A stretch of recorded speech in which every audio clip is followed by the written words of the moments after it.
The wind howled through the skeletal trees, their branches bending like brittle bones under the weight of the storm. A moon, pale and sickly, cast fleeting glances through the cloud-streaked sky, illuminating the landscape below with eerie, silvered light. Deep within the forest, nestled in the shadow of ancient oaks, stood a forgotten house, cloaked in myths that made even the bravest villagers wary.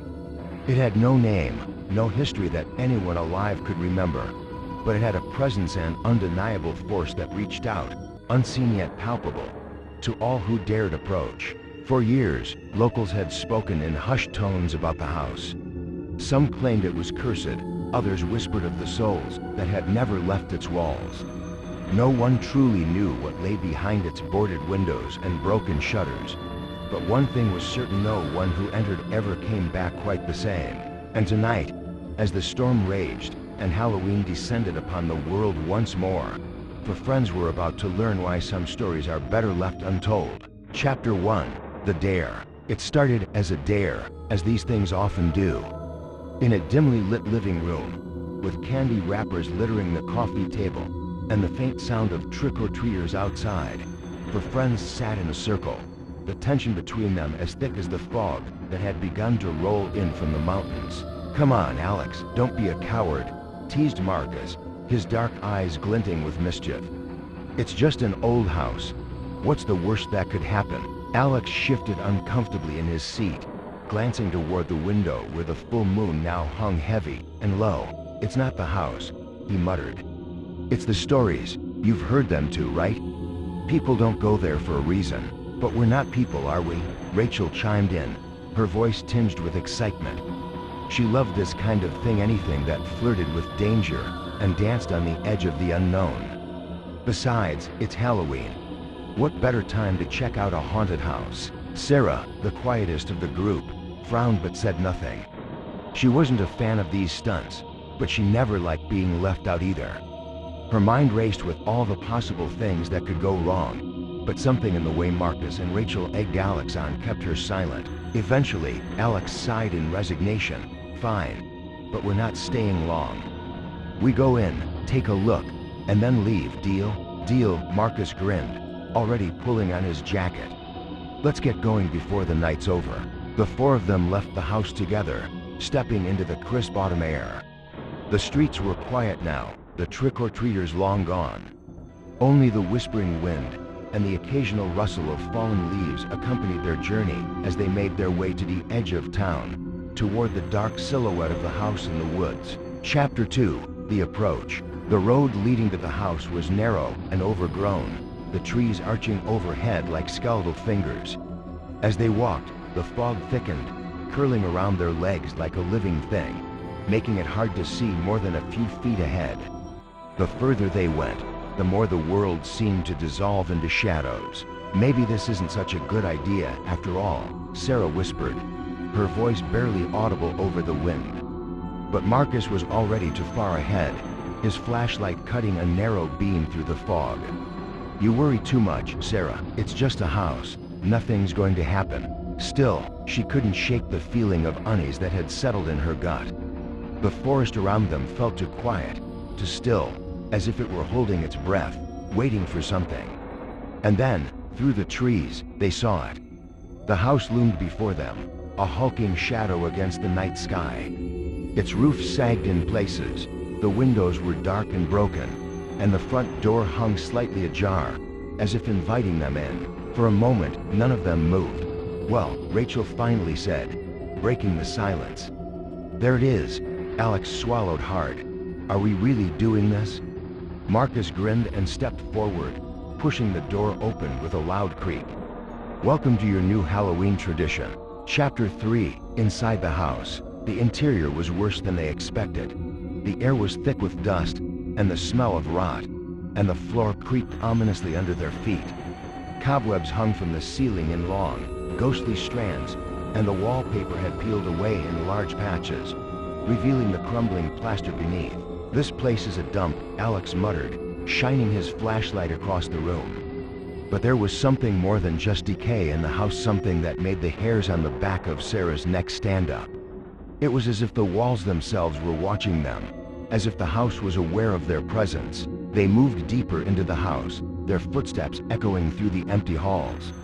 Every now and then, they'd hear a strange noise, a creak that didn't come from their footsteps, a faint whisper that seemed to drift through the air. "Do you guys feel that?" Rachel asked, stopping in front of an old, dust-covered mirror that hung crookedly on the wall. Her voice was uncharacteristically quiet, almost reverent. "Feel what?" Marcus asked, looking at her with a frown. Rachel didn't answer. She was staring at the mirror, her eyes wide and unfocused, as if she were seeing something that no one else could. "Rachel," Sarah's voice trembled as she reached out to touch her friend's arm. "What's wrong?" And then, with a suddenness that made them all jump, Rachel screamed. Chapter 4, The Mirror's Curse. Rachel's scream echoed through the house, a sound so full of terror that it sent shivers down their spines.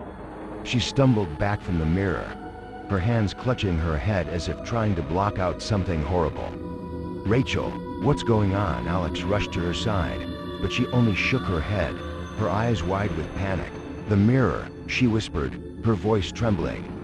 "I saw something, someone, I don't know. It wasn't me, but it was."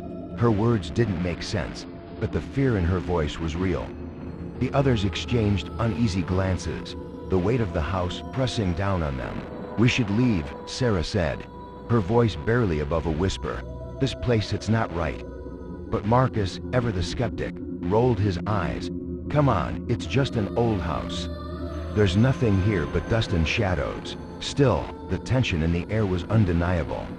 Even Marcus couldn't completely shake the feeling that something was wrong. Suddenly, the mirror's surface shimmered, as if something was moving behind the glass. They all froze, staring at the reflection.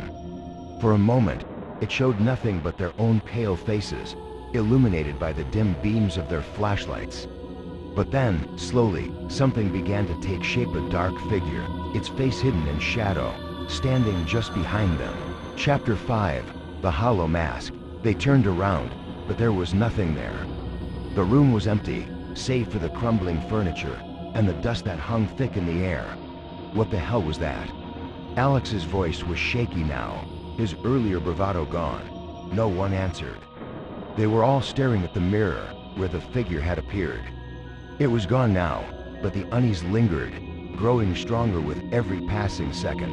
"We need to get out of here," Sarah said again, her voice more urgent this time. "Now." But before they could move, the door slammed shut with a deafening bang, and the lights flickered and died. The house plunged into darkness, and for a moment, the only sound was the ragged breathing of the four friends huddled together in the pitch-black room. And then, from the shadows, came a voice, "You shouldn't have come." Chapter 6, Escape. Panic set in. They scrambled for the door, but it wouldn't budge. The walls seemed to close in on them, the air growing colder with each passing second. The voice echoed through the house, soft and mocking, as if it were coming from everywhere at once. "Who's there?" Marcus shouted, his voice cracking. "What do you want?" There was no answer, just a low, chilling laugh that sent a wave of dread through them all. In the darkness, Rachel's flashlight flickered to life, casting long, distorted shadows on the walls. And then they saw the figure from the mirror, standing in the corner of the room, its face hidden behind a hollow, expressionless mask. It moved toward them slowly, deliberately, its footsteps silent on the creaking floorboards. "Run!" Sarah screamed, pulling at the door with all her strength. With a sudden burst of energy, the door flew open, and they stumbled out into the hallway, racing toward the front door. The house seemed to shift around them, the walls narrowing, the floor twisting beneath their feet. It was as if the house itself was alive, trying to keep them inside. Finally, they reached the front door and burst out into the cold night air, the fog swirling around them like a living thing. They didn't stop running until they were far away from the house, their lungs burning, their hearts pounding in their chests. When they finally looked back, the house was gone. The town never spoke of the house again. The four friends tried to forget what had happened that night, but the memory lingered, haunting them in their dreams. They never spoke of the figure in the mask, or the voice that had whispered in the darkness. But every Halloween, when the fog rolled in, and the wind howled through the trees, They couldn't help but feel that the house was still out there waiting. And sometimes, late at night, they would catch a glimpse of something in the mirror, a dark figure, standing just behind them, its face hidden behind a hollow mask.